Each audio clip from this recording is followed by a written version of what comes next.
అత్యుత్తమ ప్లేస్మెంట్స్ తో ఎంఎన్సీ కంపెనీలలో ఉద్యోగమే లక్ష్యమా? ఇంజనీరింగ్ చదవాలనే మీ పిల్లల కలని కేజీ రెడ్డి కాలేజ్ తో నిజం చేసుకోండి. శ్రీమాత్రే నమః. శ్రీ గురుభ్యో నమః. పరాభవనామ సంవత్సరంలో ద్వాదశ రాశుల వారికి కూడా ఎలా ఉండబోతుంది, వారి యొక్క ఆదాయము, వ్యయము, రాజ్యపూజ్యము, అవమానము, వీటి గురించి సంక్షిప్తంగా తెలుసుకునే ప్రయత్నం చేద్దాం. తదుపరి ధనుస్సు రాశి.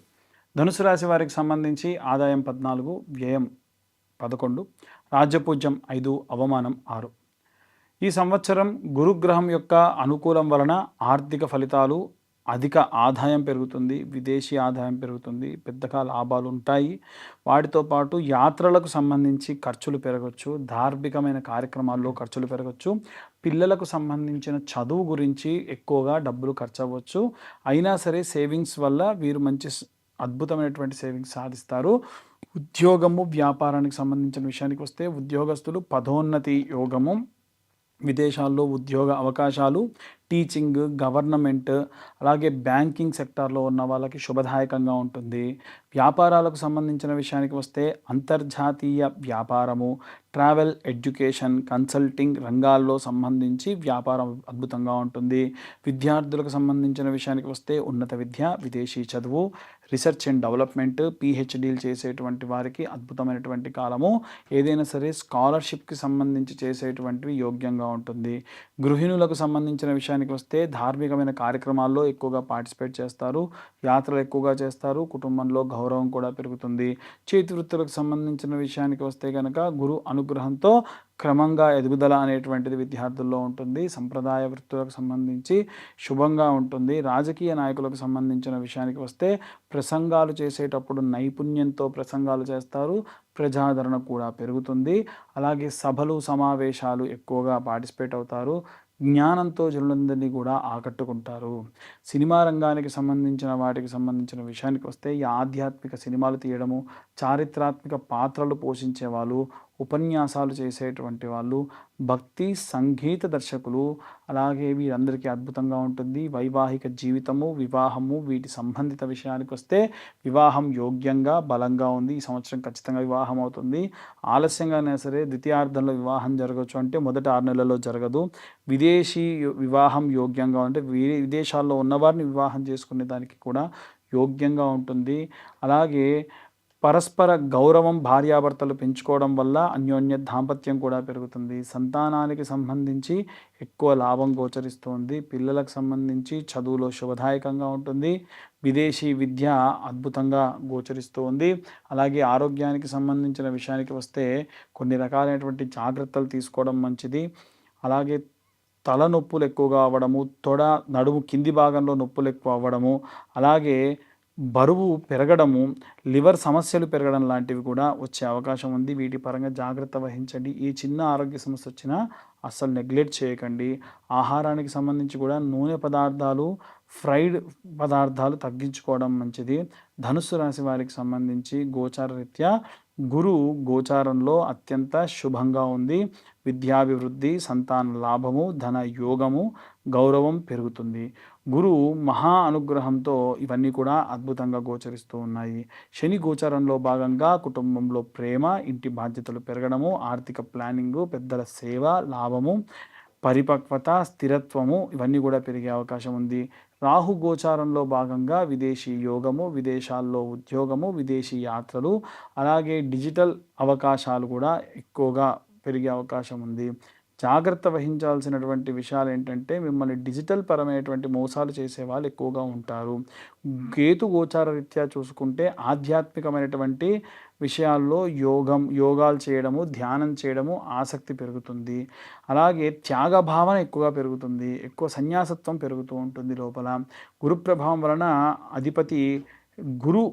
అధిపతిగా ఉన్న కారణం చేత వీరికి అత్యంత శుభమైనటువంటి విషయాలు ఏంటంటే జ్ఞానం, గౌరవం, ధర్మం, ఈ 3 పెరుగుతాయి. వీరికి కొద్దిగా నష్టం ఏదన్నా ఉంది అంటే అతిగా ఆశావాదము, అతిగా మాట్లాడడం లాంటివి మాత్రమే పరిగణలోకి తీసుకోవాలి. వీరికి మార్చి నుండి జూలై ప్రాంతం వరకు శుభ ప్రారంభంగా ఉంటుంది. విద్యా, ఉద్యోగంలో శుభంగా ఉంటుంది. జూలై నుండి సెప్టెంబర్ వరకు కూడా ప్రమోషను, వివాహ యోగ్యము అధికంగా ఉంటుంది. సెప్టెంబర్ నుండి కూడా మనకు డిసెంబర్ వరకు చూసుకుంటే విదేశీ యోగము, ధనలాభం కనిపిస్తుంది. డిసెంబర్ నుంచి మార్చి వరకు కూడా చూసుకుంటే ఆరోగ్యంలో జాగ్రత్త వహించడం మంచిది. కుటుంబ బాధ్యతలు కూడా పెరుగుతాయి. ధనుస్సు రాశి వారికి సంబంధించి శాంతి పరిహారాల విషయానికి వస్తే కనుక దక్షిణామూర్తి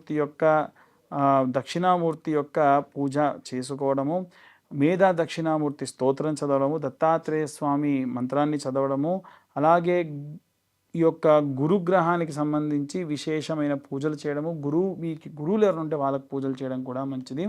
గురువారము మీద దక్షిణామూర్తికి సంబంధించిన పూజ చేయడము, గురుగ్రహ శాంతి హోమం చేయించడము, గురు గాయత్రి జపం చేయడం చాలా మంచిది. ఏవైనా దానాలు చేయాలి అని అంటే పసుపు వర్ణంలో ఉన్నటువంటివి, గోల్డ్ కలర్లో ఉన్నటువంటి దానాలు చేయడం మంచిది. అలాగే శనగలు దానం చేయడం మంచిది. పుస్తక దానం చేయడం మంచిది. విద్యార్థులకు సహాయం చేయడం మంచిది. అలాగే శుభ వర్ణాల విషయానికి వస్తే కూడా గోల్డ్, పసుపు వర్ణాలు చాలా మంచిది. లైట్ ఆరెంజ్ కలర్లో ఉన్నటువంటివి కూడా చాలా అద్భుతమైనటువంటివి, మంచి అవకాశాలు ఇస్తాయి వీరికి. రత్నధారణ ఏది చేయాలి అని అంటే కనకపుష్యరాగం ధరించడము, అది కూడా తెలిసిన జ్యోతిష్యుల్ని కన్సల్ట్ చేసి ధరించడం మంచిది. అలాగే గురువారం నాడు గురువులకు సంబంధించి ఏదైనా సరే మంచి పూజ చేసుకోవాలి, గురువులను మర్యాదించాలి. ఎక్కడా కూడా గురువుల్ని దూషించినట్టు మాట్లాడకూడదు, అది చాలా చెడ్డది. అలాగే నూనె పదార్థాలు అధికంగా తీసుకోకుండా ఉంటే మంచిది. అహంకారపూరితంగా నాకే వచ్చు, నాకే తెలుసు అనేటువంటి తగ్గించుకుంటే మంచిది. మనకు ఎంత తెలిసినా ఇంకా మనకు తెలవాలనేటువంటి అందరిలా ఉండరు, సాధారణంగా చెబుతున్నాం. ఓవరాల్గా ధనుస్సు రాశి వారికి సంబంధించి ఈ సంవత్సరం అత్యంత శుభకరంగా ఉంది. గురు మహా అనుగ్రహం వీరియందు విశేషంగా ఉంది. అలాగే విదేశాలకు సంబంధించి యోగ్యంగా బలంగా ఉంది. ధార్మిక జీవనం ఈ సంవత్సరం పాటిస్తారు. జ్ఞానము, ధనము, దానము, అలాగే గౌరవం కూడా ఈ సంవత్సరం వీరికి పెంచే అవకాశం కనిపిస్తుంది. తిథి, వార, నక్షత్ర యోగ కరణాల్ని మనం దృష్టిలో పెట్టుకొని గోచార రీత్యా ఇవన్నీ కూడా చెప్పడం జరుగుతుంది. ఇంకా డీటెయిల్డ్గా జాతకం కావాలనుకున్న వాళ్ళు మీ పేరు, మీ date of birth, time, place కింద ఉన్న నెంబర్కి వాట్సాప్ చేయండి. డీటెయిల్డ్గా జాతకం గురించి మీతో డిస్కస్ చేయడం కూడా జరుగుతుంది. అలాగే విశేషంగా ఉగాది రోజున ఎటువంటి నియమ నిబంధనలు పాటించాలి, ఎలాంటి నియమ నిబంధనలు పాటించి అసలు ఉగాది ఎందుకు జరుపుకోవాలనేటువంటి విషయాన్ని ఇప్పుడు మనం తెలుసుకుందాం. ఉగాది అంటే యుగమునకు ఆది. పూర్వము సోమకుడు అనేటువంటి రాక్షసుడు వేదాలన్నింటినీ తస్కరించి సముద్ర గర్భానికి వెళ్తే మత్స్యావతార రూపంలో స్వామివారు ఆ యొక్క సోమకుడిని సంహరించి ఆ వేదాలన్నింటినీ కూడా తీసుకెళ్ళి బ్రహ్మదేవుడికి అప్పగించి ఈ యొక్క సృష్టిని సృజించినటువంటి రోజే ఈరోజు. కాబట్టే యుగమునకు ఆది ఉగాది అంటారు. అంటే మనందరం కూడా పుట్టింది, మన మూలాలు పుట్టింది ఈరోజే. కాబట్టి మనందరి పుట్టినరోజు ఈరోజు. ఈ రోజున మనము తలకు నూనె పెట్టుకోవడము, నలుగు పెట్టుకోవడము, అభ్యంగన స్నానం చేయడము, కొత్త వస్త్రాలు ధరించడము, ఆ వస్త్రాలకు కాస్తంత పసుపు పెట్టుకొని దేవతల దగ్గర షడ్రుచులతో కూడినటువంటి పచ్చడిని నైవేద్యంగా పెట్టి మన సంకల్పాన్ని చెప్పి, మన రిజల్యూషన్ అంటారు కదా, అందరూ న్యూ ఇయర్ రిజల్యూషన్ ఏంటి, ఏం తీసుకుంటున్నారు, అసలు న్యూ ఇయర్ కానే కాదు. ఎందుకు అంటే అక్కడ ఏమీ మారదు. మనకు ఉగాది రోజునే అన్నీ మారుతాయి. ప్రకృతి మారుతుంది, ప్రకృతిలో వాసనలు మారుతాయి, ప్రకృతిలో పక్షుల యొక్క కిలకిల రావాలు మారుతాయి, వాతావరణంలో మార్పులు ఉంటాయి. కాబట్టి ఉగాది మన యొక్క అసలైనటువంటి న్యూ ఇయర్. కాబట్టి ఆ రోజున అందరూ కూడా నూతన సంవత్సర శుభాకాంక్షలు చెప్పుకోండి.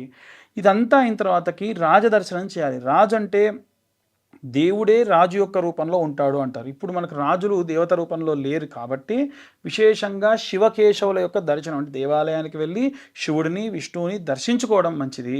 అలాగే ఈ యొక్క ఉగాది రోజున పంచాంగ శ్రవణాన్ని వినండి. ఇప్పుడు మనకు చెప్తున్నటువంటి పంచాంగ శ్రవణం అంతా కూడా మీరు మీ రాశికి సంబంధించి ఎలా ఉంది, ఈ సంవత్సరంలో ఏ టైం నుంచి ఏ టైం వరకు ఎలా ఉంది అనేటువంటి విషయాలు కూడా సంక్షిప్తంగా చెప్పేటువంటి ప్రయత్నం చేశాము.